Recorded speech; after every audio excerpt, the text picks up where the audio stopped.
intense rivalry between Becky Lynch and Nia Jax culminated on Raw in a last woman standing match as the man looks continue to build momentum towards WrestleMania.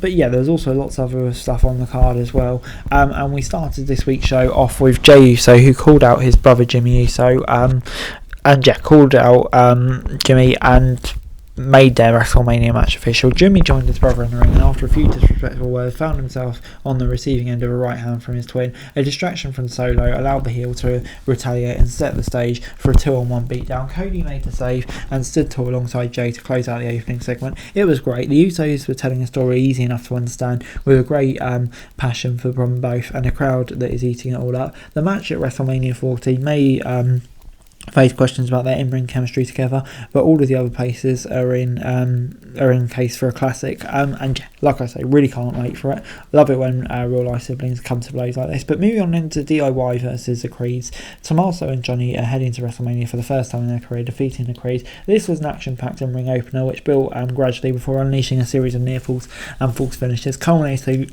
with a rub but cashed the former NXT champs tickets to Philadelphia. Even in defeats, the Creed and Presto, looking every bit the equals and celebrated with their opponents, showcasing their physicality and athleticism that define their young careers. They're destined for great things in WWE, and yeah, no doubt they'll get their chance on Mania someday. Ciampa and Gargano will now advance as one of the 5 teams to face the Judgment Day for the 6-pack challenge for the tag titles. So yeah, like I said, this is great stuff, really emotional as well, and yeah, just in general a great match, so 7 out of 10. But moving on then to Katana Chance and Caden Carter taking on Indy Hartwell and Candice LeRae. LeRae's new attitude and commitment to winning at all costs reared its head again Monday when she teamed with Indy Hartwell to defeat the former women's tag champions Caitlin Carter and Katana Chance. LeRae mocks an apparent injury to Chance's knee and slammed the limb into the ring post before submitting her for the W.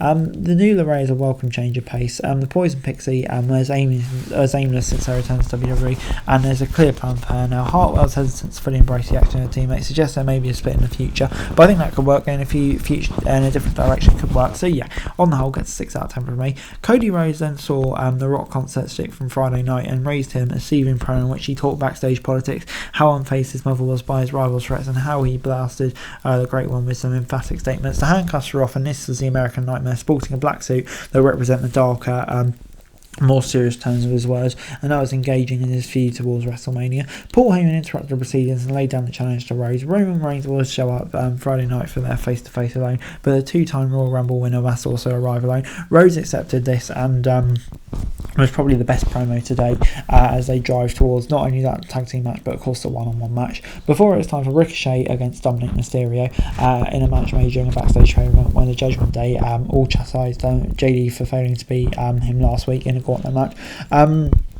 Dirty Dom would suffer the same fate as he and his teammates failed to capitalise on Donna's interference. Ricochet downed the second gen star with a recoil and scored the pinfall victory. It's a nice showcase for Ricochet and should lead to an interesting reaction when Mysterio lost as well. And of course they're constantly letting the side down. Could we be visiting a potential breakup between these two? It certainly wouldn't surprise me. Seems to be the direction we're going on, but they always seem to be on the edge with the Judgment Day. So yeah, be interesting to see if it actually goes anywhere. But for this alone, I'll give it a 6 out of 10.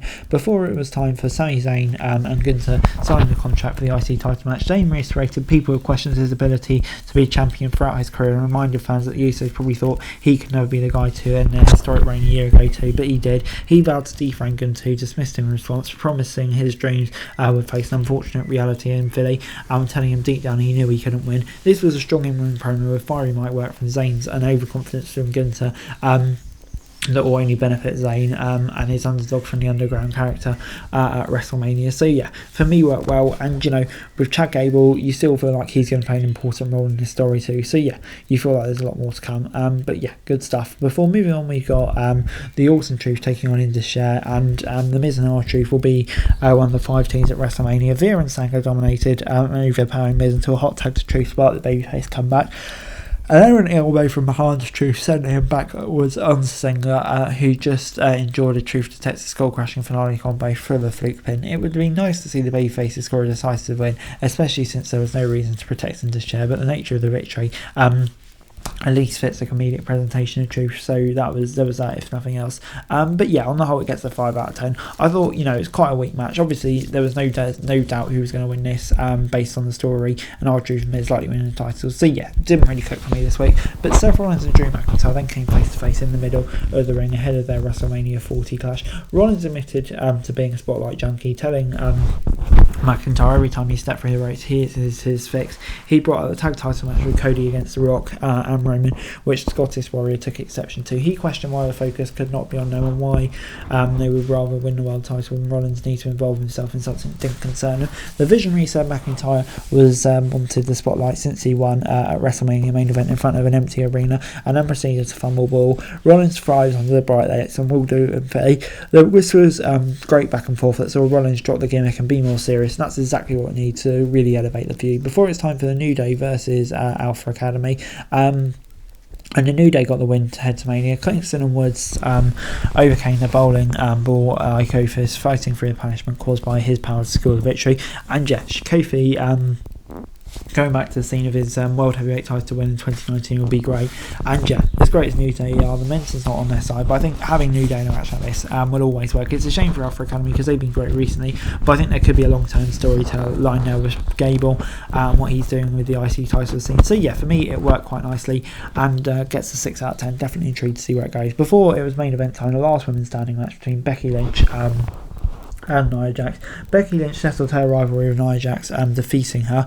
The man took big bumps and suffered tremendous punishment at the hands of the irresistible force. She was driven through tables, slammed into chairs, and endured a banzai drop, but she fought through the pain to stay in the match. Ultimately, Lynch showed the extent to which she was willing to go to defeat Jax, diving off a ladder and diving her through the announce table to score the victory. This was a fun weapon-filled brawl that the man allowed to wrap up the loose end. It was Jax's feud before setting her focus to Rhea Ripley, who closed out the show, making her way to ring to confront her rival face-to-face. The match may not be one of the main event positions at WrestleMania, but it will have the crowd around it. And yeah, I thought the end to it, as well as a really fun, violent match, showing how much better Nia Jax has done, proved it here. 7 out of 10. And overall, Raw gets 6 out of 10 from this week. I think, yeah, just once again, another episode of Raw. We're just slowly building towards the stubborn shows. I think in a way we've done quite a lot of the groundwork, and now we're just building up to it. I think that definitely the hype is going up. There's lots of really intriguing storylines on Raw throughout. So yeah, on the whole, good stuff. 6 out of 10. Hey guys, that's it for this video. Thanks very much for watching. Remember to like, share, subscribe, follow us on our socials, link in the description below for daily wrestling news, meme and content. Subscribe to our other channels on screen right now, that'd be greatly appreciated. Thanks very much for watching. Peace out.